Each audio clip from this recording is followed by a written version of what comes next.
Sham Shui Po faces serious urban decay, a situation that is visible through its many rundown buildings that date back to before and after the war, the majority of which are now over 50 years old.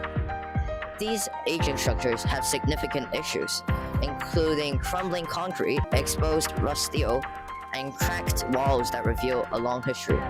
The outdated electrical system further worsened the situation, increasing the risk of fires and potential building collapses.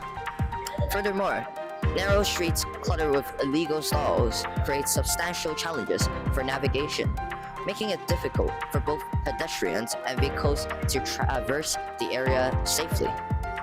To address these urgent challenges, a comprehensive plan that focuses on redevelopment, rehabilitation, and community support is essential. The government must act swiftly to redevelop hazardous buildings, ensuring fair compensation and stable resettlement options for current residents who may be displaced. Implementing mandatory building inspections and organized repair programs are crucial to uplift safety standards across the district. Providing financial aid for low-income property owners can help make necessary repairs manageable and achievable.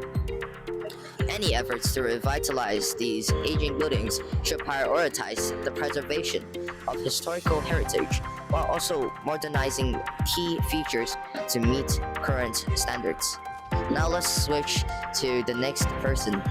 Thanks for talking about the urban decay, George. Now we're going to talk about the pollution, specifically the air pollution around the wet markets of Sham Shui Po.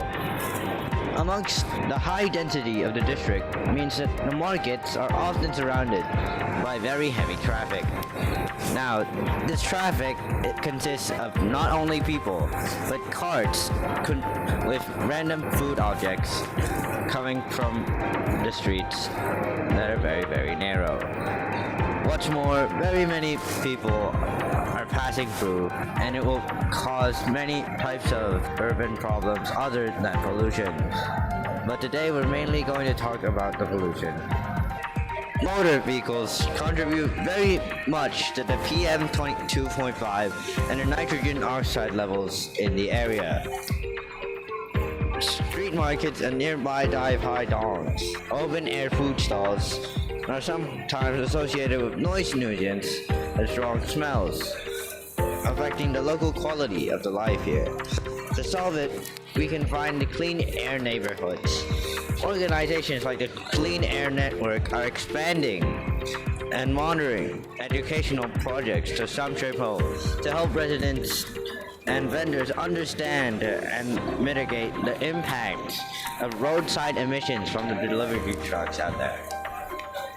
Now we're going to pass it on to the next person. Marcus for describing the pollution problem in Sham Shui Po. Now I'll talk about the housing problems. Sham Shui Po is an old and busy district in Hong Kong with a lot of subdivided flats. At the moment, more than 220,000 people live in these kind of flats across the whole city. Sham Shui Po has the largest proportion due to the price and the fact that people that live here have low salary.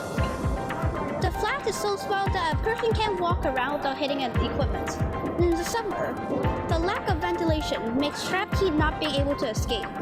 To make matters worse, there's only one kitchen and bathroom that you can share with other families. Sometimes there can also be more than a dozen people or so living in these kind of flats. The rents remain very high compared to salaries. Low-wage earners, families, and elderlies had to pay a huge portion of their salary to stay in these kind of flats and doesn't have any leftover money. And because the waiting list in public housing is very long, the situation won't get any better. The government has taken steps to address the issue by establishing a minimum requirement for these units, such as a minimum of 8 square meters of space, proper ventilation, independent toilets, fire safety, and etc. Landlords must register the existing flats, and then they can have up to 4 years to improve their housing conditions. In the long run, the government government aims to address the issue by increasing the supply of affordable housing units. This will reduce the waiting period, allowing low-income families, especially those living in subdivided flats, to have a better chance of moving into a proper house. And because the issue lies in the fact that these families have low incomes, so although giving cash custody to these families will indeed improve the situation, by providing more traditional housing, it will improve the situation in the future, making it more affordable to own a new house. Now let's pass the mic to Evan. Thanks. We've seen some of Sham Shui Po's problems, and now I want to introduce yet another one. Sham Shui Po is an area that moves slower than almost anywhere else in the city. The reason? Traffic congestion. The first problem you notice is the sheer number of people. In places like Avenue Street or Fuqua Street, thousands of shoppers spill off the pavement and onto the road because there just isn't enough space. This forces cars to crawl along at a walking speed, and that's not even the whole problem. There are also delivery trucks of shop owners wishing to stock, but find very few proper loading bays. So, drivers are forced to double park, blocking an entire lane just to unload some boxes. One truck can stop 20 cars behind it. So, with all these cars and people fighting for space, what can the government actually do? The government sets up these so-called part-time pedestrian streets. During the busiest shopping hours, they close some streets completely to cars. This gives all the space back to the pedestrians, making it safer to walk and shop. It clears the chaos on these small streets, but it doesn't make the traffic disappear. It just pushes it to the main roads. The government is also trying to get smarter with technology. They're testing new traffic lights that use sensors to detect how many cars are waiting. Instead of changing on a fixed timer, the lights can stay greener longer on the busier side to help clear the jams faster. It's a slow fight. The solutions are happening, but they take time. For now, Sham Shui Po remains a place where everyone is sharing the same crowded road. Thank you.